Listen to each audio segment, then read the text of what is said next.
মার্কিন কর্মকর্তাদের উদ্ধৃতি দিয়ে দ্য ওয়াশিংটন পোস্ট জানিয়েছে যে ইরানের সাথে সংঘাতে এখনও পর্যন্ত মার্কিন যুক্তরাষ্ট্র তার মোট ড্রোন বহরের অর্থাৎ তাদের অন্যতম সাংঘাতিক ড্রোন MQ-9 রিপারের 25% হারিয়ে ফেলেছে। অর্থাৎ 25% ইতিমধ্যে মার্কিন যুক্তরাষ্ট্রের এই ড্রোনটির শুটডাউন করে ফেলেছে ইরান। ইরানের আকাশ প্রতিরক্ষার সক্ষমতা নিয়ে যাদের অতিমাত্রায় সন্দেহ রয়েছে তারা সংখ্যাটি দেখে নিতে পারেন। তবে এ ব্যাপারে ইরানের কিছু ঘাটতি রয়েছে, সেটিও আপনাদের সাথে আলোচনা করার চেষ্টা করব। ইরান সেই আকাশ প্রতিরক্ষা ব্যবস্থা বা বিমান প্রতিরক্ষা ব্যবস্থায় যদি আরও শান দিতে পারে, ভবিষ্যতে অত্যন্ত গুরুত্বপূর্ণ সাফল্য তারা লাভ করতে পারবে। আর এক্ষেত্রে কৌশলগত দিক দিয়ে ইরান যদি নিজস্ব উৎপাদিত যে সকল আকাশ প্রতিরক্ষা ব্যবস্থা রয়েছে এবং এর পাশাপাশি রাশিয়া এবং চীনের আকাশ প্রতিরক্ষা ব্যবস্থাকে ইনস্টল করতে পারে এবং সেগুলো রিভার্স তৈরি করতে পারে, তাহলে ইরান আকাশ প্রতিরক্ষা ব্যবস্থার দিক দিয়েও মার্কিন যুক্তরাষ্ট্রকে অনেকটা চাপে ফেলতে পারবে, বিষয়ে কোনো সন্দেহ নেই। বন্ধুরা, ইরানের এই আকাশ প্রতিরক্ষা ব্যবস্থা ভিত্তিক ক্ষমতা এবং সীমাবদ্ধতাগুলো আমরা একটু জানার চেষ্টা করব। যারা এই মুহূর্তে আমাদের সাথে রয়েছেন, অত্যন্ত গুরুত্বপূর্ণ বিষয়গুলো জানতে চাইলে আমাদের ভিডিওর শেষ পর্যন্ত দেখতে হবে। কৌশলগত দিক বিবেচনায় মধ্যপ্রাচ্যের অন্যতম আকাশ প্রতিরক্ষা ব্যবস্থার দেশটি হলো ইসরায়েল। ইসরায়েলের মতো এত বিভিন্ন লেয়ার ভিত্তিক আকাশ প্রতিরক্ষা ব্যবস্থা মধ্যপ্রাচ্যের কোনো দেশেরই নাই। বন্ধুরা, আপনারা বলতে পারেন যে সৌদি আরবের কথা। সৌদি আরবের হাতে থাকা দুইটি আকাশ প্রতিরক্ষা ব্যবস্থার মধ্যে রয়েছে থার্ড এবং প্যাট্রিয়ট সিস্টেম। তাদের কাছে আরও বিভিন্ন মধ্যমভিত্তিক লেয়ারের কোনো আকাশ প্রতিরক্ষা ব্যবস্থা নাই। অন্যদিকে ইসরায়েলের আকাশ প্রতিরক্ষা ব্যবস্থা শুধুমাত্র ইসরায়েল দেখে না, একেবারে পুরো ইউরোপীয় অঞ্চল সহ আমেরিকা তারা একসাথে মিলেমিশে ইসরায়েলকে মূলত তাদের আকাশ প্রতিরক্ষা ব্যবস্থা ভিত্তিক প্রোটেকশন দিয়ে থাকে। যখন ইরান মিস্টার আয়াতুল্লাহ আল খামেনি বেঁচে থাকা অবস্থায় ইসরায়েলের অভ্যন্তরে 200 থেকে 250 ক্ষেপণাস্ত্র ছুড়েছিল, তখন সেই ক্ষেপণাস্ত্র শুটডাউনের ক্ষেত্রে একসাথে যোগ দিয়েছিল ফ্রান্স, ব্রিটেন, আমেরিকা এবং ইউরোপের আরও কয়েকটি দেশ। অর্থাৎ আপনারা মধ্যপ্রাচ্যের এই দেশটিকে বাঁচানোর জন্য মূলত এমন কোনো দেশ নাই ইউরোপ এবং আমেরিকা তারা বিভিন্ন সময় তাদের সামরিক শক্তি লঞ্চ করেনি। বন্ধুরা, একেবারে ইউনিক ব্যাপার। ইসরায়েলকে রক্ষা করার জন্য তাদের যে মনোভাব, তাদের যে আকুতি, সেই ব্যাপারগুলো যদি আপনারা দেখেন, তাহলেই আপনারা বুঝতে পারবেন ইসরায়েল কেন অন্যদের থেকে আলাদা। বন্ধুরা, কমিটমেন্টটি আছে এমনভাবে যে মার্কিন যুক্তরাষ্ট্র যে কোনো পন্থায় নিজেদের দরকার হয় কোনো ক্ষতি হতে পারে, কিন্তু ইসরায়েলের তারা কোনো ক্ষতি হতে দেবে না। এটি একটা অত্যন্ত গুরুত্বপূর্ণ কমিটমেন্ট ইসরায়েলের আমেরিকার তরফ থেকে। শুধুমাত্র আমেরিকা নয়, ন্যাটো এবং অন্য যে দেশগুলো রয়েছে, বিশেষ করে ইউরোপীয় দেশগুলো তাদের পক্ষ থেকেও। বন্ধুরা, তারপরও মূলত এমন একটা ঘোরটোপের মধ্য থেকে আকাশ প্রতিরক্ষা ব্যবস্থার উন্নয়নের সুযোগ পেয়েছে ইসরায়েল।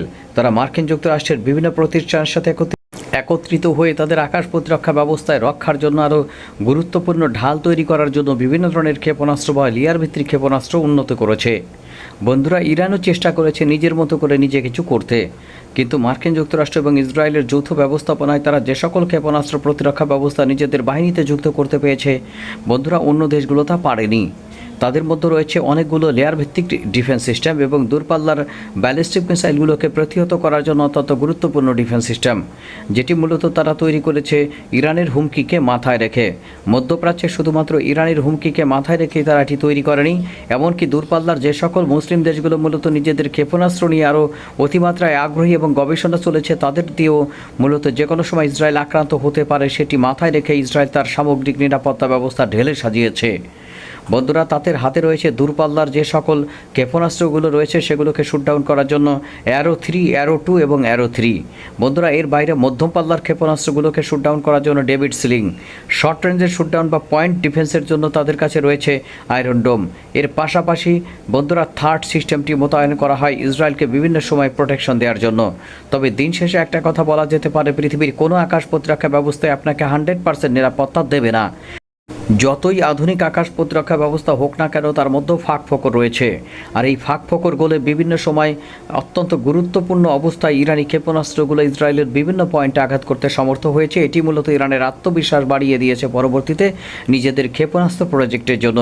এরই মধ্যে ইরানের কয়েকজন ঘোষণা দিয়েছে তারা নাকি ইন্টারকন্টিনেন্টাল ব্যালিস্টিক মিসাইলকে মাঝামাঝি রেখে তারা এমন ধরনের ক্ষেপণাস্ত্র উৎপাদন করছে যার মাধ্যমে সরাসরি মার্কিন যুক্তরাষ্ট্রে আঘাত আনতে পারবে।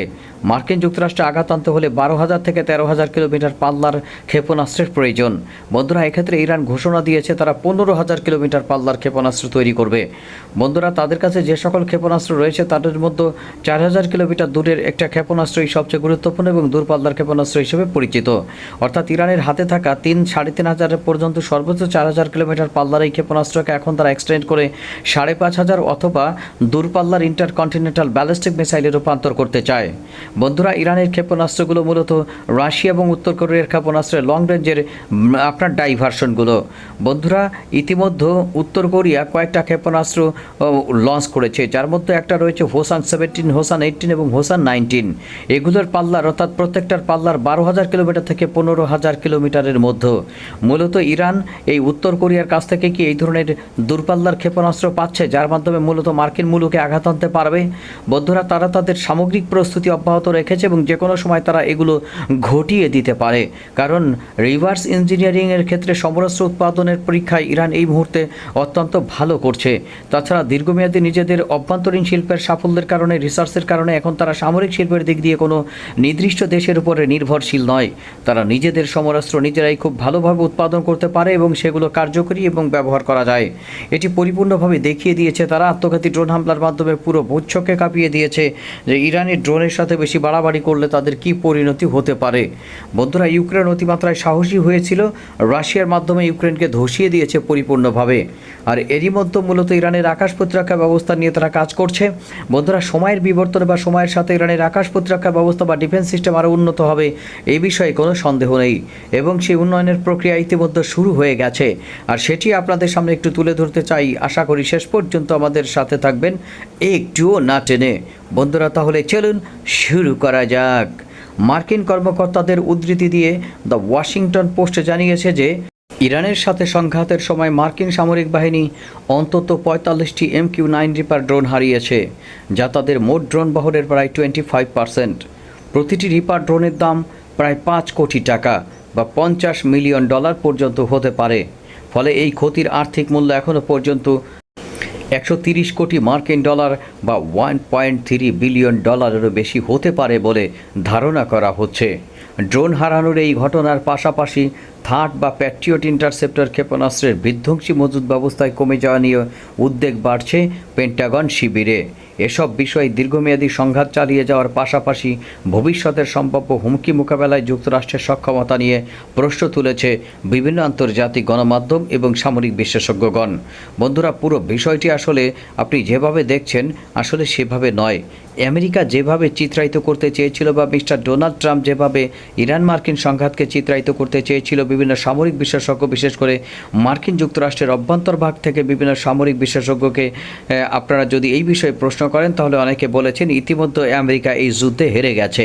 সুতরাং আমেরিকার প্রেসিডেন্ট মিস্টার ডোনাল্ড ট্রাম্পের এত ফুলঝুরি কথাবার্তার কোনো প্রয়োজন নেই, তিনি এখান থেকে সৈন্য প্রত্যাহার করতে পারেন এবং সেই ব্যাপারটি নিয়ে আপনাদের দুর্দান্ত কয়েকটি ভিডিও দেবো। আমাদের সাথেই থাকুন। ধন্যবাদ সকলকে। আল্লাহ হাফেজ।